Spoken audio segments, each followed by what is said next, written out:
duhet të jemi shumë të kujdesshëm, që mos të abuzojnë me resurset shtetërore dhe të jenë të vëmendshëm që qytetarëve tuaj lënë të lirë që të vendosin ata vetë se për kë votojnë. Ftoj të gjithë akterët politik dhe çdo person që mban përgjegjësi publike, që sot të tregoj maturi dhe përgjegjësi, duke mos kontribuar në asnjë formë në tensionimin e situatave në asnjë komunë të vendit, është shumë e rëndësishme që të mos ketë intimidim, të mos ketë friksim, të mos ketë abuzim të pushtetit.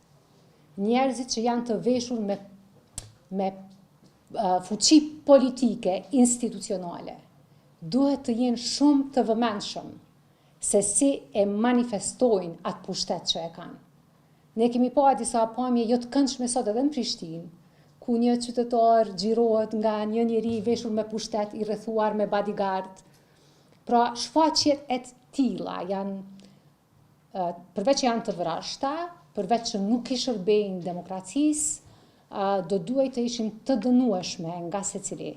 Duhet të jemi shumë të kujdesshëm, që mos të abuzojnë me resurset shtetërore dhe të jenë të vëmendshëm që qytetarëve tuaj lënë të lirë që të vendosin ata vetë se për kë votojnë. Dua të ftoj të gjithë qytetarët e Republikës së Kosovës që ende nuk kanë votuar, që ta bëjnë këtë në këto 3 orë të fundit, me qetësi, me dinjitet dhe me bindje, sepse çdo votë ka rëndësi.